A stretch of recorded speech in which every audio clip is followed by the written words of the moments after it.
a outro interpretação de línguas. Todas estas coisas as realiza um e o mesmo Espírito, que distribui a cada um conforme quer. Palavra do Senhor. Graças a Deus.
Ele está no meio de nós.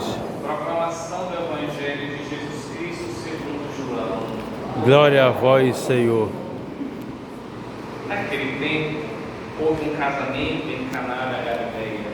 A mãe de Jesus estava presente. Também Jesus e seus discípulos tinham sido convidados para o casamento. Como o vinho veio a faltar, a mãe de Jesus lhe disse: eles não têm mais vinho. Jesus respondeu-lhe: mulher, por que dizes isso a mim? Minha hora ainda não chegou. Sua mãe disse aos que estavam servindo: fazei o que ele vos disser. Estavam 6 talhas de pedra colocadas aí para a purificação, que os judeus costumam fazer. Em cada uma delas cabiam mais ou menos 100 litros. Jesus disse aos que estavam servindo: enchei as talhas de água. Encheram-nas até a boca. Jesus disse: agora tirai e levai ao mestre-sala. E eles levaram. O mestre-sala experimentou a água que se tinha transformado em vinho. Ele não sabia de onde vinha, mas os que estavam servindo sabiam, pois eram eles que tinham tirado a água. O mestre-sala chamou então o noivo e disse: todo mundo serve primeiro o vinho melhor, e quando os convidados já estão embriagados, serve o vinho menos bom. Mas tu guardaste o vinho melhor até agora.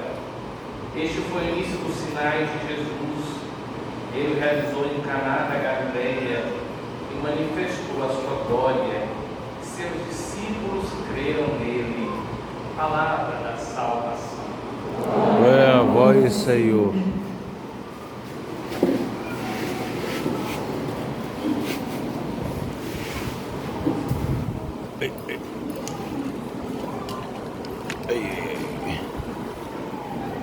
Meus irmãos e minhas irmãs, os lados de Maria, a nossa segundo domingo do tempo comum, e o tempo comum é marcado justamente com a experiência do cotidiano.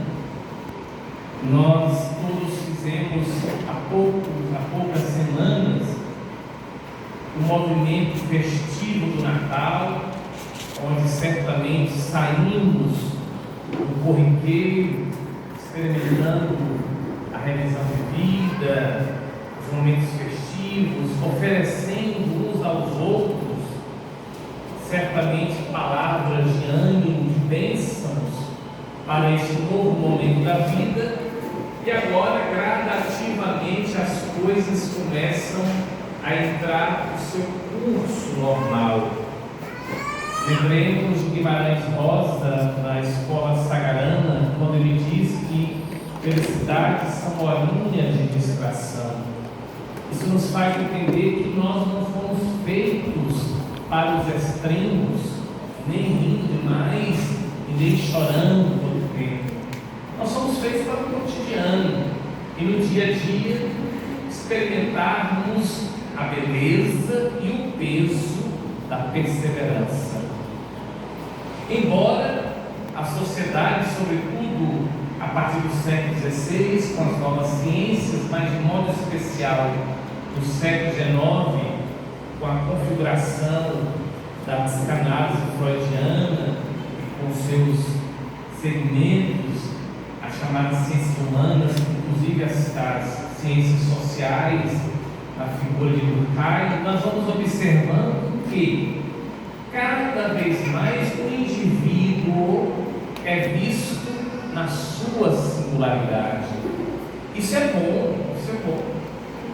É uma novidade que experimentamos até hoje, mas que traz consigo problemas, mas certamente momentos de solução. É tão bom sermos vistos em nossa individualidade, em nossa singularidade.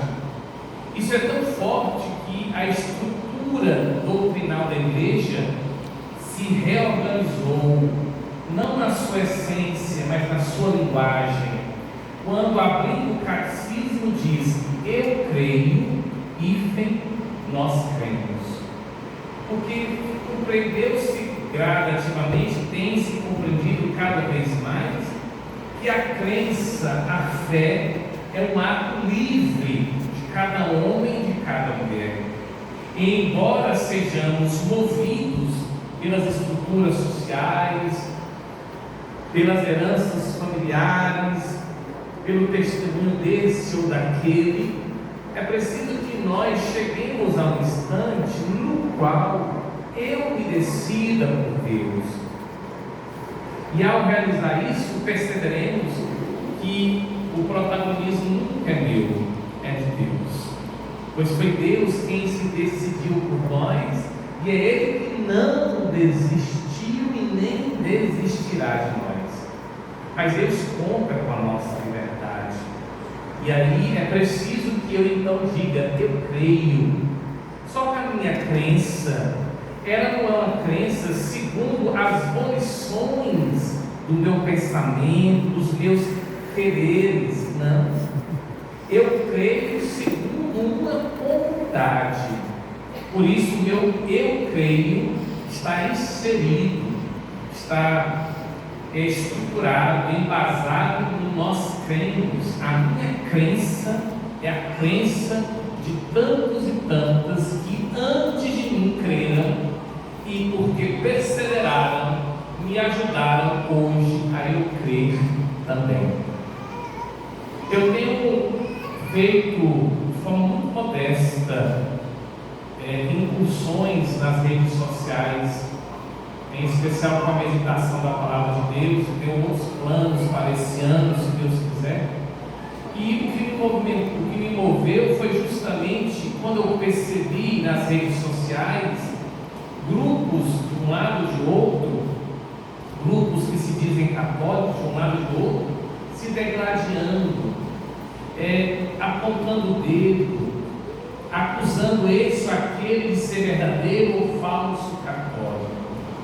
Desculpa a expressão, lavando roupa suja num ambiente tão genérico, tão sem domínio que é o mundo da internet. E desde então a minha perspectiva, o meu propósito é convidar com que nós tenhamos um filtro, percebendo o que vem somar com a nossa vida de fé e o que vem dividir. E, sobretudo, promovendo a comunhão que não passa pela uniformidade. Seria muito triste se todos nós aqui tivéssemos os cabelos novos do Padre. Seria muito triste, mas justamente porque somos tão diferentes, mas entretanto unidos, é isso que revela a riqueza de Deus. E aí, meus irmãos e irmãs, é preciso que nós tenhamos muita cautela, porque todos nós de Santo Inácio, já no século XVI, somos movidos por dois espíritos: o Espírito de Deus que unifica, que agrega, que harmoniza, que congrega, que converge, e o espírito do divisor, que separa, que afasta, que esfria, que maltrata, que destrói. E esse movimento será uma constante na vida de cada homem e de cada mulher de fé. E aí, qual é o princípio para buscarmos sermos regidos pelo Espírito Divino? Fazer tudo o que Ele nos disser. E nessa semana, nesses pequenos recortes que nós vemos na internet, uma pessoa, um determinado site, na internet, que se titula o site de Católicos Verdadeiros, ele então lançou um vídeo falando mal do Padre Zezinho. Aquilo me deu um nervo assim, e eu de súbito respondi: respeite o Padre Zezinho, respeite. Já está ficando feio essas acusações. E lá no texto dizia: eu só fico pensando em quem não crê. Essas pessoas que não creem, vendo-nos nas redes sociais, nos debatendo e nos acusando, devem dizer: se eles mesmos não se entendem, se eles mesmos não procuram viver a comunhão, como é que eu agora vou crer como eles estão crendo? É preciso que nós tenhamos muita cautela com aquilo que eu tenho rezado, a chamada cruel sinceridade. Somos levados a dizer tudo o que pensamos. Não é nenhum crime, nenhum mal, mas é preciso sempre buscar a clareza se aquilo que eu estou dizendo irá promover o bem ou não. E aí, meus irmãos e irmãs, volto ao texto de hoje: fazer tudo o que Ele nos disser. Nós estamos no tempo comum, e nesse tempo comum, e não um tempo de grandes festas, mas no cotidiano, nós estamos sendo convidados à perseverança, a perseverar no seguimento a Jesus, e na minha constância, no meu sim, no meu ato livre, e dizer a Ele: eu creio nele, quero viver segundo suas normas, segundo a sua lei. Eu devo entender que assim eu irei ajudar com que outras pessoas também encontrem o caminho da crença em nosso Senhor, ao ponto de as promessas, como foi dita na primeira leitura do profeta Isaías, nos faça entender que aquelas promessas todas estão sendo cumpridas. Ou seja, Sião não é mais abandonada. Sião, essa visão de Jerusalém, que depois será tomada como a visão da igreja, a nova Jerusalém, encontrou-se com seu noivo, Cristo Jesus, que caminha conosco, está aqui no nosso dia a dia, em nossas alegrias, mas também em nossas tristezas.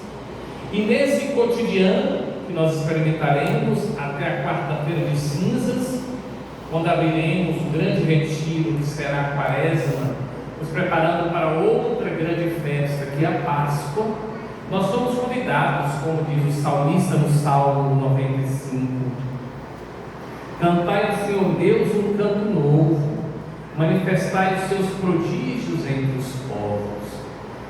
E entre tantos prodígios que o Senhor realiza, o que mais deve nos tocar é que aqueles e aquelas que estamos crendo em Deus, somos envolvidos na certeza de que Deus faz tudo para o bem de todos. São Paulo, ele consegue sintetizar isso na sua carta aos Coríntios.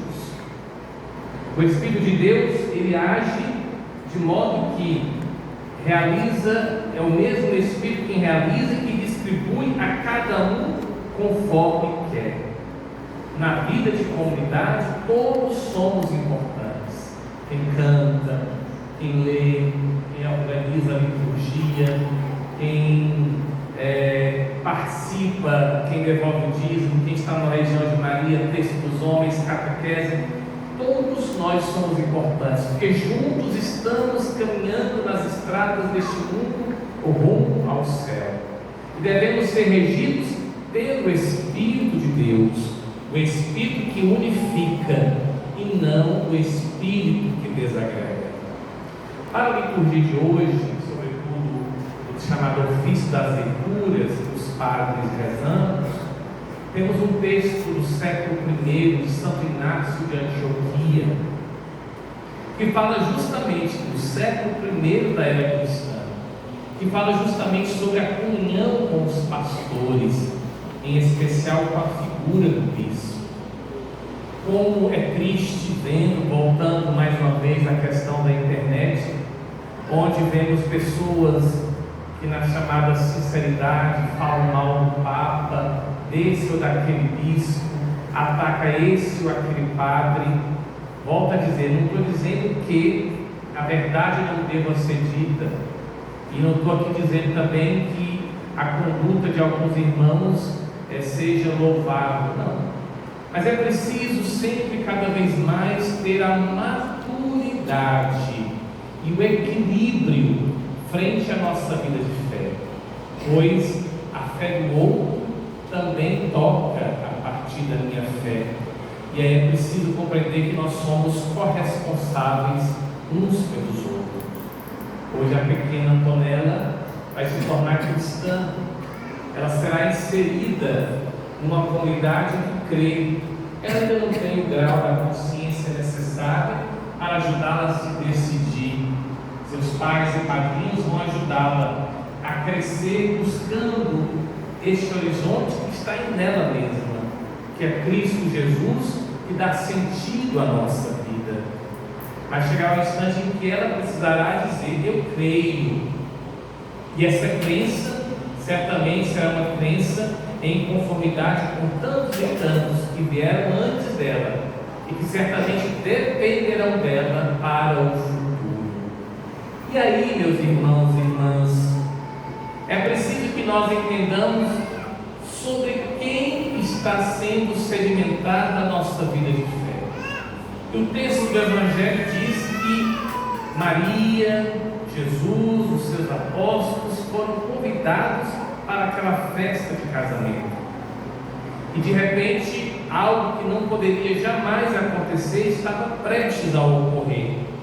Aquele casal seria difamado, pois não se preparou a contento e deixou faltar o essencial, que era o vinho, a fonte de toda a alegria.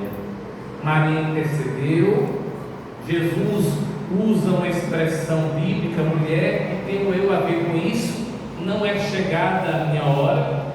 Maria poderia ter ficado com vergonha ou mas ela então nos dá a chave: fazer tudo o que ele nos disser. E Jesus então, naquela estrutura que nós vimos, enchendo as talhas, etc., oferece à família, a todos, o que de melhor ele poderia oferecer, que era ele mesmo. Mas o texto diz que aquela hora em diante os sinais se iniciaram. Os sinais. São João teve o cuidado de não usar a palavra milagre. Por que São João tem esse cuidado? Porque a nossa natureza inclinada ao mal muitas vezes é favorecida pelos interesses. Nós muitas vezes queremos estar com o Senhor por aquilo que Ele pode nos oferecer, por aquilo que Ele pode realizar em nossa vida, e não por Ele. E aí que nós vamos entender que em São João, o início da fé em Cristo se dá na cruz. João 12, 32. A nossa vida será amadurecida à medida em que vivermos e perseverarmos a experiência da cruz. Quando eu me movo por questões pessoais, por ideologias, quando eu me movo por meus quereres, minhas vontades, e quando eu nessa moção fujo inclusive da maturidade que me chega pela cruz, eu nunca serei um adulto na fé. Serei sempre alguém movido às tantas paixões, sem constância, sem perseverança. Aqui concluo o convite não só para a fé, para tudo enquanto na vida familiar, nos laços de amizade, é preciso que nós perseveremos. Não é fácil conviver, não é fácil. Só que é uma realidade que nós não podemos substituir. É uma graça conviver uns com os outros. É uma graça ter amigos. É uma graça ter fé. É uma graça, de fato, construirmos uma história. É difícil, né? Mas é valioso poder construir algo, mesmo com dificuldades, mesmo com desafios. E por elas nos tornaremos maiores e melhores. O texto diz que os discípulos creram a partir daquele momento. Que nós possamos, no cotidiano da nossa vida, crer no Senhor e entender que Ele está conosco. Não obstante, repito, situações adversas, somos convidados a fazer tudo o que Ele nos disser. E só poderemos saber o que Ele deseja que eu realize a partir da minha intimidade com o Senhor. Que Maria Santíssima nos ajude a viver em Deus, por Deus e por Deus. E que nos momentos mais simples da vida, as pessoas percebam que nós cremos segundo a crença de nossa comunidade. Louvado seja nosso Senhor Jesus Cristo. Para sempre seja louvado. Mais uma vez, Antonella, Pai e Padrinhos aqui à frente, juntos conosco. Nós vamos com essa família. Pode vir à frente mais uma vez, Pai e Padrinhos, Antonella.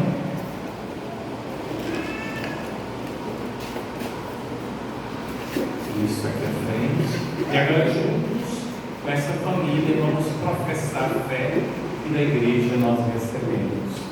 Creio em Deus, Pai Todo-Poderoso, Criador do céu e da terra, e Jesus Cristo, seu único Filho, nosso Senhor, que foi concebido pelo poder do Espírito Santo, nasceu da Virgem Maria, desceu sob Pôncio Pilatos, foi crucificado, morto e sepultado, desceu à mansão dos mortos, ressuscitou ao terceiro dia, subiu aos céus, está sentado à direita de Deus Pai Todo-Poderoso, de onde há de vir a julgar os vivos e os mortos. Creio no Espírito Santo, na Santa Igreja Católica, na comunhão dos santos, na remissão dos pecados, na ressurreição da carne, na vida eterna. Amém. Irmãs e irmãos, supliquemos com toda a confiança a Deus nosso Pai, para que Ele faça crescer generosamente os frutos da sua palavra em nós. Nossa resposta: Senhor, socorrei-nos e salvai-nos. Senhor, socorrei-nos e salvai-nos.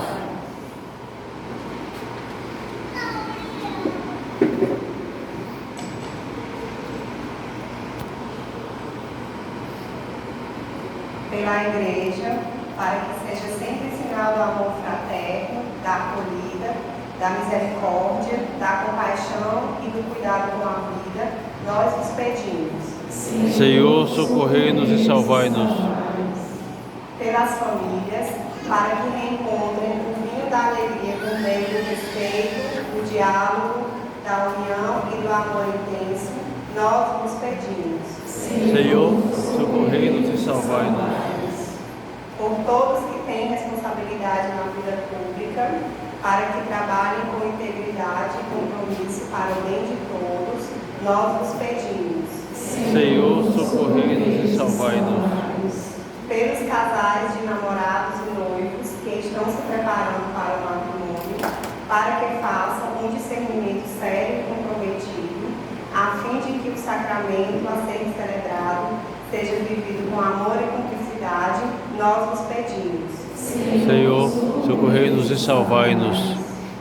Por todas as pessoas que têm cooperado com as obras e reformas da nossa paróquia, para que o bom Deus os favoreça por tamanha generosidade e compromisso, nossos pedidos. Senhor, socorrei-nos e salvai-nos.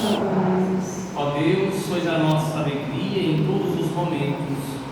Ouvi as súplicas sinceras que apresentamos diante de vós, por Cristo nosso Senhor. Amém.